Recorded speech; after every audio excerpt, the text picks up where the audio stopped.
আবার তোমরা কোদা এটা তো পারি, এটা আবার দিয়েছো কেন?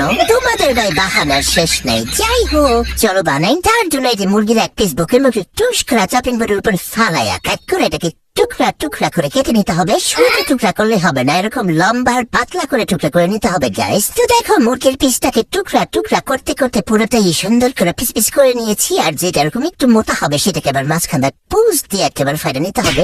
যাই হোক, এখন মুরগির মাংসগুলোকে সুন্দর করে একটা বাটিতে তুলে নিতে হবে। তারপর দিয়ে দিতে হবে যে লবণ, অবশ্যই স্বাদ মতো দিবা। তারপর দিয়ে দিবা একটুখানি হলুদের গুঁড়া, একটুখানি মরিচের গুঁড়া, দিয়ে দিবা ধরিয়ার গুঁড়া, তারপর কালো গোলমরিচের গুঁড়া, দিয়ে দিবা একটুখানি জিরার গুঁড়া। এরপর আদা রসুনের পেস্ট দিয়ে দিতে হবে, সয়া সস আর লেবুর রস। লেবুর রসটা দিলে অনেকেই যে ব্রয়লার মুরগিটা খেতে পারো না স্মেলের জন্য, সেটা চলে যাবে। এরপর ব্যাস একটুখানি চিলি ফ্লেক্সও দিছি, কিন্তু এটা দেখাইতে পারি নাই। এই যে দেখো, তারপর দেখো এই যে লম্বা চামচটা দিয়ে এখন সুন্দর করে গোটাগুটি করে নিতে হবে। গোটাগুটি করবা, ইচ্ছা মতো গোটাগুটি করবা। তারপর এটাকে মেরিনেট হতে রেখে দিবা 10-20 মিনিটের জন্য। রেস্টে না রাখলেও কোনো সমস্যা নাই। তারপর দেখো চুলা একটা কালা কড়াই বসে নিতে হবে। তারপর একটুখানি তেল দিয়ে দিতে হবে। তারপর দিয়ে দিতে হবে রসুন কুচি। নুডলস এর মধ্যে মাঝে মাঝে আমি এই রসুন কুচিটা দিই, খেতে বিশাল টেস্টি লাগে গাইস, তোমরা চাইলে দিতে পারো। তারপর দেখো ভাজা ভাজা করে নিয়েছি। তারপর দিয়ে দিচ্ছি সেই ম্যারিনেট করে রাখা চিকেন গুলো। আমার যে কঠিন পরিমাণ ঠান্ডা লাগছে তোমরা ভয়েস শুনে নিশ্চয়ই বুঝতে পারতেছো। যাই হোক, এখন দেখো সুন্দর করে গোটাগুটি করে এগুলোকে একদম ভাজা ভাজা করে নিতে হবে।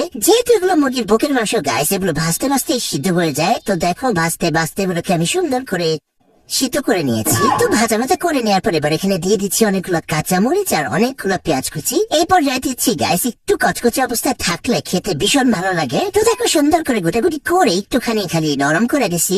যাই হোক, এখন এখানে আমি দিয়ে দেবো কি অনেকগুলা চিলি ফ্লেক্স। বলেছি না ঝাল খাবো গাইস, তোমরা তোমাদের টেস্ট অনুযায়ী দিয়ে দিতে পারো গাইস। যেহেতু আমি 2 প্যাকেট নুডলস রান্না করবো, তাই এখানে 2 প্যাকেট নুডলস এর মশলার অনেকগুলো টমেটো সস আর অনেকগুলো সয়া সস দিয়েছি, কিন্তু কিচ্ছু ক্যামেরা বন্ধী হয় নাই। মানে কি একটা অবস্থা, প্রতিদিন এমন হয়তো আমাকে আবার বকাতেও না গাইস, সরি। তারপর এখানে আমি একটুখানি কালো গোলমরিচের গুঁড়া আবার একটুখানি লবণ দিচ্ছি, কারণ সবগুলো সসের মধ্যে লবণ আছে, আবার নুডলস এর মশলার মধ্যে লবণ আছে গাইস, বুঝে দিতে হবে। তারপর দেখো এখন সুন্দর করে গোটাগুটি করতে থাকতে হবে। তো গোটাগুটি করে নেওয়ার পর গ্যাস এখন দিয়ে দিব 2 প্যাকেট সিদ্ধ করে রাখা মিস্টার নুডলস। তো গাইস এখন আর কি করবে, এখন শুধু গোটাগুটি করে মশলার সাথে সবকিছু মিশিয়ে নিতে হবে। তো মিশাইতে দেখবা এটা কত বেশি আমি লাগতেছে। সবকিছু সুন্দর করে মিশিয়ে নেওয়ার পর চাইলে তুমি ধনে পাতাও দিতে পারো। দেখো আমি একটুখানি ধনে পাতা দিয়ে দিচ্ছি। এখন আবার একটু গোটাগুটি করে মিশিয়ে নিচ্ছি। সো গাইস হয়ে গেল আমার ঝাল ঝাল স্পেশাল নুডলস। এখন কোনো কথা হবে না, গরম গরম পরিবেশন করবো আর খাবো। সেই ঝাল, সেই স্বাদ, সেই মজা। তোমরা কি কেমনে বানায় খাও অবশ্যই কমেন্টে জানাইও। আর যদি ভালো লাগে অবশ্যই লাইক কমেন্ট শেয়ার